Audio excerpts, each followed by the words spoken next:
What up, YouTube, Gen X? Okay. I got a PM from a young woman who has a job interview coming up, and from what she tells me, this job is one of those um, foundational jobs where it's the start of her career, right? So it's one of those jobs that sets her up for what she wants to do later. So it's very important to her. It's just not another job. This is actually a job that she went to school for. Um, so she wanted to know if I had any tips or pieces of advice for her to follow. Um, Number one, show up to your interview early. Um, I know that seems pretty simple and basic, but you never know about parking, and you may want to come in and just be relaxed and be settled in. So you always want to come in early. You may not even, if it's a major office, you may not even have to go to whatever room or level that you have to go to. Maybe you can hang out in the lobby, just have yourself parked, be situated, be calm, cool, and collected, right? Get your thoughts together. You don't want to get there, uh, park, and struggle for parking, then worry about getting in. Maybe you have to pay to park, or maybe it's meter parking. You want to avoid any other bullshit. Real talk, you want to avoid any bullshit. Obviously, you want to get a good night's sleep. Um, so you just want to be relaxed when you get there. And when you do check in, usually it's with the secretary, right? You want to get there, in my opinion, 40 minutes before, so that whatever paperwork you may have to fill out, you can fill out, right? And you're chilling, you're relaxed, and you're ready to go. You're focused on all the areas that you were thinking about before. Um, Make sure you bring more than one copy of your resume, right? At least have like maybe 4 or 5 copies, because you may be doing a one-on-one interview, or you may be doing a group interview, right? And you want to have a copy of your resume for yourself too, so you have something to look at. Uh, Obviously, you want to be dressed appropriately. Make sure all tattoos are covered up if you have any. I know girls like to have multiple holes in terms of earrings. Only have one earring in, right? And make sure it's, classy, nothing over the top. Make sure the hair is presentable. For guys, make sure, for me, I don't like to have my hair too low. I don't want to come in bald. You want to have a fair amount, wavelength in terms of hair. Um, no facial hair. Take that all off. Obviously, no earrings. Make sure your tattoos are covered up, and have a suit. Make sure it's ironed, and make sure it's tailored to fit you, right? As the older I get, I do look at how a man's suit fits him, in terms of, did he get it tailored, or did he just buy it and wore it out the store? It shows that, you have that element of professionalism, when you have your suit put together properly. Um, Obviously, make sure your cell phone is turned off. And even with that, make sure that your ringtone is a regular ringtone. In the case that it does go off and, you forgot to put it on silent, you don't want, some rap song to come on, or something childlike to come on. For me, I just have a regular ringer. I don't have nothing elaborate, nothing cute, regular ring ring, hey, what's going on? Um, Obviously, beforehand, right, when you apply, you put down an email address. So make sure that you're always using a professional email. You should have an email that's personal, but then you should have an email that's professional. I have like maybe 3 or 4 accounts, right? And if you know how to work your technology, you can sync them to your BlackBerry or whatever phone you have. You definitely want to keep them separated, so that if you're getting a personal email, right, it's going to go to a separate account, and any sort of work emails are going to go to a certain account, and it's usually professional. People typically use their name, um, or like initial or whatnot, so you want to have that uh, already ready to go. But that's something that you should have done before. What else? Oh, cell phone, obviously. Make sure your voicemail is where it needs to be. If you want to have the default voicemail, use it, right? Or if you want to have a personal one, just say, state your name. Hello, you've reached this number. Please leave a message after the beep, and I'll return to you as soon as possible, right? Nothing, hey, you know what to do. Don't have any music playing. I hate that, to tell you the truth, right? I'm calling somebody's phone, and they have some song playing for 30 seconds, right? Have it professional. Um, Obviously, people don't necessarily have the money to be having two separate phones, you know, in terms of like, this is my work phone and this is my personal phone. So for the most part, people have one cell phone, so make sure your voicemail is professional, right? You know, you're not a little kid anymore. Have it professional. Uh, what else? Um, Trying to think. All right. Well, that's done. Um, oh, also, look at, on average, how much that position gets paid, right? You know, you don't want to come in and they may ask you, how much do you think you should be paid? You know, sometimes they'll negotiate as part of the, well, based off of what you say you want to be paid, we'll take that into consideration. Or sometimes they'll say, we want you, but now we have to go through the process of negotiating a salary. So you never know where they're going to put that into play, but you want to make sure that, you know, you can justify how much you want to be paid. And typically you look at what that position gets paid in the industry overall. So you got to do your research. So you're not coming in on some like, I want 70K, but on average, that position, based on, including your level of experience, only really gets you around 40, right? So maybe you can negotiate for 45, but anything over that, you know, you may be in hot water, right? Um, so that's part of the equation. Do the research. You know, understand how much that position gets paid. Um, what else? Okay.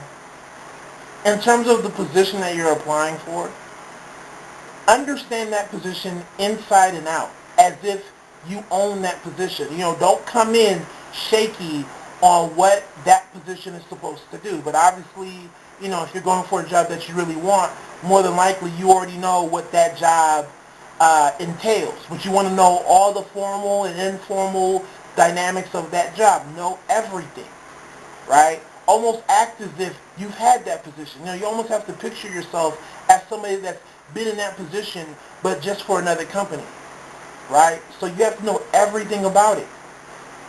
You know, even with teaching, obviously we have to know the formal uh, job details, but then there's a whole bunch of non-formalized areas that go into teaching that you have to know about, right? That's not necessarily put in the job description or whatnot, right? So take the time to understand everything about the job. And you may even find some stuff out that you may not like, right? So that's important. It should be a no-brainer, but, you know, I've talked to older people that have done hiring and firing, and they'll tell you that 90% of the people that come in don't know much about the job they're applying for. All they did was kind of like read the title, but they didn't read the responsibilities and the duties of the position. So they're like disqualifying people off of that, right? You know, I had one guy tell me that he interviewed maybe 20 people and only one of them actually knew the details about the job in terms of what was posted. And he got the job off of that. And he wasn't even the most qualified, but he couldn't hire somebody that didn't even take the time to understand all the components of the job, right? That's like the first sign of how serious you are, right? So that should be a no-brainer, but once again, you know, people will kind of just figure out they want a job and, you know, they'll come in and not really pay attention to what they're asking for, but they're looking for that. You know, if I'm an employer and I'm having an interview with you and you're coming in applying for, I don't know, some job and it's like you don't even know what the job entails, I'm already questioning your level of attention to detail, right, if you think about it. So know the job. What else? Know the company. right? Know the company. What does the company do? What departments do they have? Where do they stand in the industry, and how well are they doing? You're gonna hop on Google and type in the company and go to the website and do what you need to do, because you're gonna be working for a department, but typically you're going to be working in a overall large company. So you want to understand what that company does and where that company stands. What industry are they in, or are they in more than one industry? What do they do? Understand that, because they can easily ask you, well, how do you feel about our company? Right? Or how much do you know about our company overall? And you want to come through and say, this is what I know, so do your fucking research. Right? Know about the company. Um, Try to figure out if that company is having any problems, especially if it relates to the job you're applying for, because there may be a problem, but that may not be part of your job or the department that you may be working for. But you should generally know overall if that company's having a problem, right? It's very important, because they may ask you some questions on what you can do differently or what you can bring. So instead of giving some stupid generic answer, you can give an answer, right, or an example of what you can do based off of the actual problem that they have. So you can say, well, recently your company has taken a hit in this area. So, for example, if I was to come through, I would try to address this problem by doing X, Y, and Z. Right? And that would show that you've actually did your research on the fucking company. You've actually looked at what's going on, or maybe they're doing something right, or they're doing something wrong in the industry. Right? So you got to come through and do all that. I'm going to be impressed if I'm trying to hire you. Meaning you're coming through telling me about, where we're struggling, or, where we may be slipping. I'm like, oh, okay, so you've been checking us out. I want that. Right? It's like when you have the criminal who's good at hacking computers and the CIA gives them a job, right? Because they're good, like they recognize that there's a problem, and, they know how to fix it, or, handle it. They're going to hire you, right? Um, So you want to come through with that, and you can even make a portfolio. If you're going on the internet, print out some information, format it, make it look nice and neat, and bring it with you to the interview. It's not going to hurt you. Hey, I did a portfolio on the company, and here's what I found, and, they'll be impressed by that. Because once again, you're showing that you can go above and beyond. And that will compensate if you don't have the experience. Coming through on something like, yeah, I know I'm young in the game, and you're probably interviewing people that have more experience, but look at the research that I did. I may be young, but I'm not foolish, right? That's what helped me, to tell you the truth, right? Because coming in, you have people that have more experience, but for me, I'm like, hey, I did my research, right? So I know that, my age is going to be an issue because of maturity and whatnot, but I did my research and I can prove it to you. So you got to do that. Right? What else? Oh, back to the resume. Don't have a general resume. I know you should have multiple resumes, and you should always tailor your resume to the job that you're going for, and you want to make sure that you have your most relevant experience, in terms of what you've done in the past that applies to the job. Don't put some shit on there that's good and all. It's noteworthy, but it's not really applicable to the job you're going for. You don't want to do all that. No one wants to go over 2 or 3 pages of what you did. You want to make sure you have the most relevant info. What else? What else? I feel like I'm forgetting something. Oh, put yourself in a position where you're going to think like you're the people or the person that's going to be hiring you. What questions may they ask?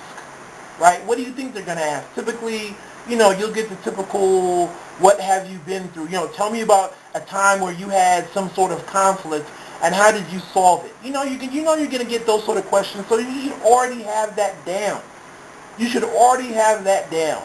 Any sort of past difficulty or challenge that you had to overcome. Have that down, because that can be one of those, I'm ready for that one, right? And you may even, if you have a buddy or a boyfriend or a girlfriend or whoever, you may want to say, hey, Do you have some time? Can we role play?